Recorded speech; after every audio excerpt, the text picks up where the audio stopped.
Some people genuinely want to text you. They open the chat, type a message, delete it, then tell themselves, "I'll do it later." Why? Have you ever stopped texting someone just to see if they'd message you first? At first, you tell yourself, maybe they're just busy.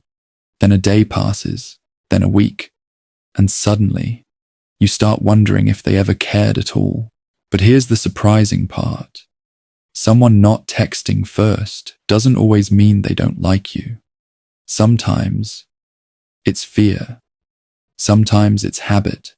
Sometimes it's emotional wounds they've carried for years. And yes, sometimes it really is because they're not interested. The challenge is knowing the difference. Today, we're breaking down the psychology behind why some people never text first and what their silence might actually be telling you. Human beings adapt faster than we realize. If you've always been the one who starts the conversation, you've unintentionally taught the other person that they don't have to. It becomes a routine, not because they're trying to manipulate you, but because habits are powerful. Think about it. If your alarm woke you up every morning without fail, would you ever bother setting a second one? Probably not. Relationships work the same way. When one person always takes the initiative, the other often stops noticing the effort behind it. They simply expect it. That doesn't necessarily make them selfish, but it does create an unhealthy imbalance over time. Some people genuinely want to text you. They open the chat, type a message, delete it, then tell themselves, "I'll do it later." Why? Because rejection hurts. Research has shown that social rejection activates many of the same brain regions involved in physical pain. For someone with low self-esteem or social anxiety, sending the first message can feel surprisingly risky. What if they're bothering you? What if you don't reply? What if they seem too needy? So instead, they wait for proof that they're welcome.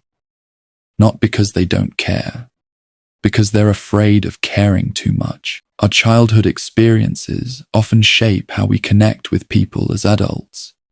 Someone with an anxious attachment style may text often because they're seeking reassurance. Someone with an avoidant attachment style may genuinely enjoy talking to you, but instinctively pull back whenever they feel emotionally vulnerable. To them, starting conversations can feel like exposing themselves. So they wait, not because they don't enjoy your company, but because emotional closeness feels uncomfortable. This doesn't make either person bad, but it does explain why two people can care about each other while communicating in completely different ways. Now for the uncomfortable truth. Not every silence has a deep psychological explanation. Sometimes, people don't text first because they simply don't feel motivated to. When someone consistently has time for everyone else, but never makes time for you, their actions begin to speak louder than their excuses. Interest creates effort, not perfection, not constant messaging, but genuine effort. Someone who wants you in their life usually finds a way to show it. And if weeks go by without hearing from them, it's worth asking yourself an important question. Are you chasing someone, or are you carrying the entire relationship by yourself? Here's what most people get wrong. They spend weeks trying to figure out why someone never texts first. But the better question is, how does this relationship make me feel? Do I feel appreciated? Do I feel secure? Or do I constantly feel like I'm auditioning for a place in someone's life? Healthy relationships don't leave you guessing every single day. They don't require you to earn basic communication.